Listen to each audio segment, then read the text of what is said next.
Do you have any, like, when obviously you're with your like the kids, and you see obviously they're on their phones, and obviously like their lingo's and stuff changing. Is there anything you do at your events to kind of help people like stay off their phones? Do you just acknowledge it, or? Nah, I do the opposite. Like I said before, like I teach them how to use their phones properly.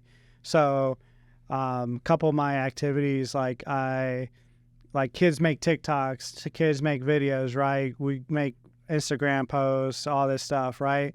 Well, back in the day, if you guys been on a retreat, you would write letters, right? Yeah. To your parents or whatever, your mentors or someone that inspired you. They call it Polanka or affirmation letters.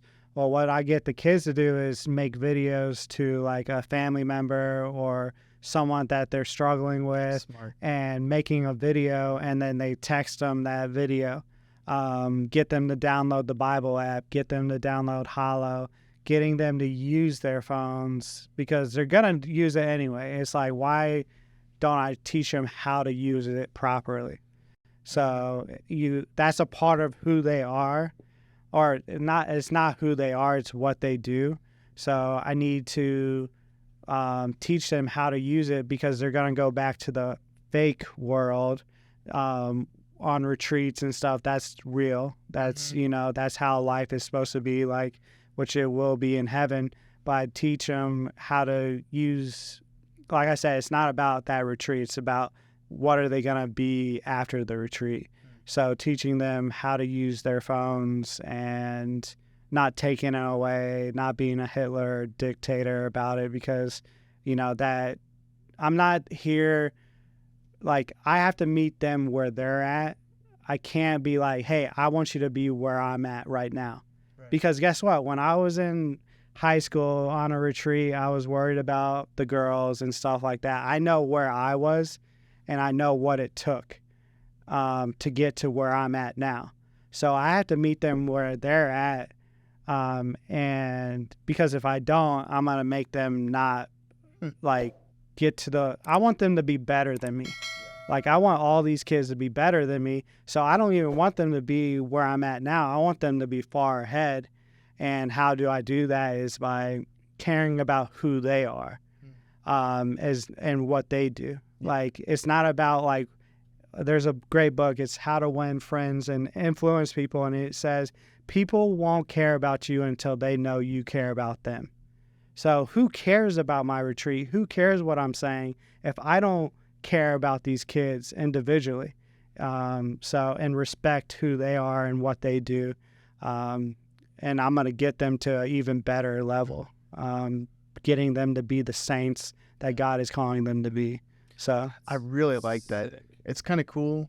You can look at it as sort of like an image, because there are, I'm not calling people out, but there are youth ministers that are out there that they'll show you like the image of attainment, right? Like, this is where you want to be, like, right? And there's nothing wrong with that.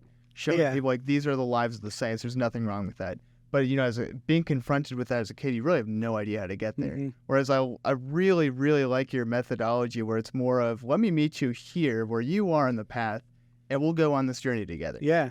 Right? That's what Jesus did. I call it like mountain mentoring. So I'm still figuring this out. So I like this. Yeah. So Jesus went up the mountain with, Peter, transfiguration. So he went up on the mountain with the disciples, right? And it was they messed up. Jesus was doing really everything, right? They get to a point and they see Jesus and how he actually is, his highest form, his heavenly form, and they're like, this is awesome, this is amazing. They're like the best version of themselves. Like, they went on a retreat basically, and they're like, I want to live for Jesus. But guess what Jesus made them do? They went back down the mountain. We know that. But guess what? They climbed another mountain, and that was towards heaven without Jesus physically in their life.